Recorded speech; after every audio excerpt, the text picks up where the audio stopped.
Hi, I'm Ashley Van Horst, Seed and Seed Treatment Manager here with Liqui-Grow, and today I have Troy Bauer with me from BASF, and he covers the Western Corn Belt.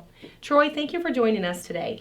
Thanks so much for the invitation. Looking forward to the conversation. Absolutely. So today we have Troy talking about soybean cyst nematode. And before we get started, Troy, I'd like for you to just tell us some facts about how damaging soybean cyst nematode really is to the acre. Absolutely. Let's start off by talking about soybean cyst nematodes in the state of Iowa. They've been detected in every county in the state, all 99 counties across the state of Iowa. It's estimated that it impacts 41 million acres across the soybean production area.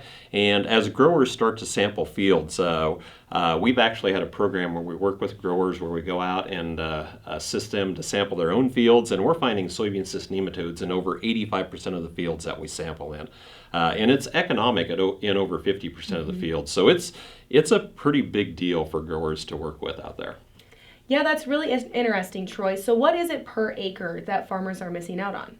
Yeah, so the Soybean Cyst Nematode Coalition has an estimate of about 5 bushel per acre yield loss from soybean cyst nematodes. And they actually have a really great tool online that growers or retailers can go to called the Soybean Cyst Nematode, the SCN Profit Checker. And it allows growers to go to that website, enter their egg count on a per field basis, and there's some other background information, and it'll actually kick out a very individualized yield loss estimate for that. But onto the broad acres, they're estimating it's about 5 bushel per acre. That's a very interesting tool. So from that tool, we found that it is roughly $60 to $80 per acre that farmers are losing from soybean cyst nematode. Absolutely. And so what can we do today, Troy, to protect that yield?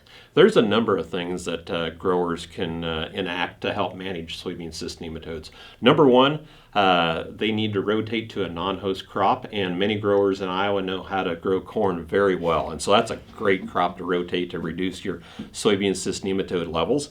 The next thing is to plant resistant varieties, and PI 88788 source cyst resistance has been out there for a long time. Peking source cyst resistance has been out there for a few years as well, but it's not nearly as prevalent.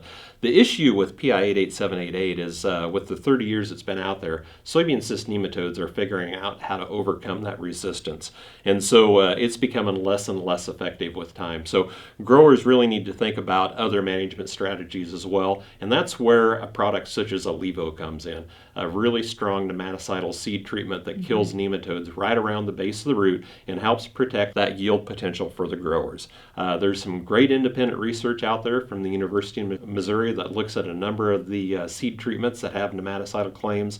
Alivo stands far above the rest of them in terms of reducing the number of cysts on soybean cyst nematodes. Great. Well, you mentioned Alivo, so that is a product that is currently on the market. What does BASF have coming down the pipeline that is not currently available to farmers, and what are they doing to combat this resistance? That's another really good question. We've got a transgenic trait that we called the nematode resistant soybean, or NRS for short. A lot of marketing dollars went into figuring out that name, but that's in the pipeline, and we believe we'll, pending regulatory approval, release that probably 2028, 2029, somewhere towards the end of this decade. From a management standpoint, we want that trait to last a long time, so we're going to stack that with PI 88788 source cyst resistance or Peking source cyst resistance, and then recommend a nematicidal seed treatment, such as Alivo seed treatment, to help really manage the durability of that trait long term. I'm really looking forward to see those new traits coming out to the market.